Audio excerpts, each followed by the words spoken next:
বাঙালি এবং অবাঙালি ভিত্তিতে খাদ্যাভ্যাসের যতই বৈচিত্র্য দেখা যাক না কেন, দুই বাড়িতে কিন্তু আলুর তরকারি ভীষণ কমন। আমাদের সাদা ধবধবে ময়দার লুচির সাথে হোক অথবা ওদের আটার পুরির সাথে আলুর তরকারি থাকলে আর কি চাই। নমস্কার বন্ধুরা, মেঘার সাথে বাঙালিয়ানার আরো একটি নতুন পর্বে আপনাদের সবাইকে স্বাগত। আজ এই আলুর তরকারি আমি কিভাবে 5 মিনিটে রান্না করি সেটাই শেয়ার করব আপনাদের সঙ্গে।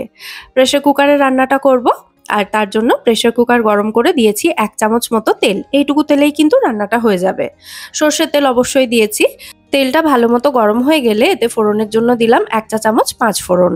কেউ চাইলে 5 ফোড়নের পরিবর্তে কালো জিরেও দিতে পারেন। 5 ফোড়নটা ভালো করে ভেজে নিয়ে এর মিষ্টি গন্ধ বেরোতে শুরু হলে এর মধ্যে দিয়ে দিলাম ছোট এবং ডুমো টুকরো করে কেটে রাখা দুটো মাঝারি সাইজের আলু। আলুটা একটু নাড়াচাড়া করে নেব, আর আলুটা একটু নাড়াচাড়া করে নেওয়ার পর এর মধ্যে দেব সামান্য একটু জাস্ট 1 পিঞ্চ মতো হিং। যাদের হিংয়ের ফ্লেভার পছন্দ না, হিংটা স্কিপ করবেন। আর হিংটা তেলের উপরে দিলে পুড়ে যেতে পারতো, সেই জন্য আমি আলুটা দেওয়ার পরেই হিংটা দিলাম। হিংটা দিয়ে আরও একটু নাড়াচাড়া করে নিয়ে এর মধ্যে দিয়ে দিচ্ছি স্বাদ অনুযায়ী নুন, 1/4 চা চামচ মতো হলুদ গুঁড়ো এবং 1/2 চা চামচ মতো কাশ্মীরি লঙ্কা গুঁড়ো কালারের জন্য, এটা চাইলে স্কিপও করতে পারেন। আর দিয়েছি একটা মাঝারি সাইজের টমেটো। এই আলুর তরকারিটা কিন্তু আমি টমেটো ছাড়াও বানাই। যাই হোক, টমেটোটা দিয়ে আরও একটু নাড়াচাড়া করে নিয়ে এবার এর মধ্যে দিয়ে দিচ্ছি চেরা কাঁচা লঙ্কা। কাঁচা লঙ্কাটা অবশ্যই যে যেমন ঝাল পছন্দ করেন সেই অনুযায়ী দেবেন। এই তরকারিটা একটু ঝাল ঝাল হলে খেতে বেশি ভালো লাগে, সেই জন্য আমি লঙ্কাটা একটু বেশি পরিমাণেই দিয়েছি। আর এরপর এর মধ্যে দিয়ে দিচ্ছি বেশ খানিকটা পরিমাণে জল। এই তরকারিটা যেহেতু একটু ঝোলঝোল হয়, তাই সেই অনুযায়ী জলের পরিমাণটা একটু বেশি দিলাম। সামান্য আরও একটু জল আমার মনে হচ্ছে লাগবে, সেই কারণে আরও একটু জল অ্যাড করলাম।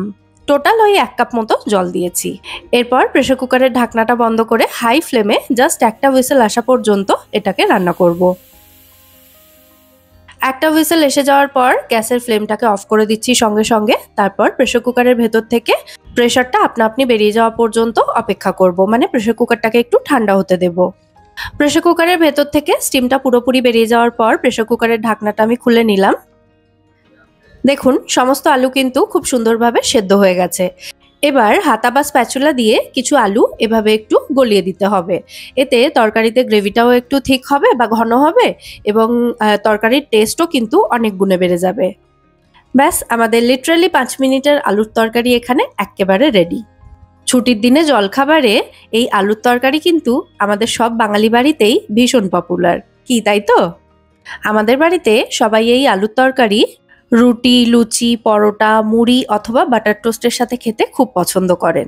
আপনারা কি দিয়ে খান সেটা কিন্তু কমেন্টে অবশ্যই জানাবেন।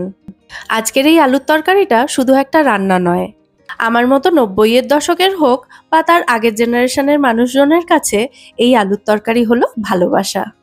আমাদের তো আর এখনকার জেনারেশনের মতো পিৎজা পাস্তা ছিল না, আমাদের ছিল লুচি এবং আলুর তরকারি। আমি আমার মধ্যে এই ভালোবাসাকে জিইয়ে রাখার প্রাণপণ চেষ্টা করি। আজকের ভিডিওটা কেমন একটা ইমোশনাল টাইপের হয়ে গেল, তাই না? তা হোক গে, রোজ কি আর একরকম চলে? আপনাদের যদি ভিডিওটা ভালো লেগে থাকে, ভিডিওটাকে বরাবরের মতো একটা লাইক এবং শেয়ার করে দেওয়ার অনুরোধ রইল।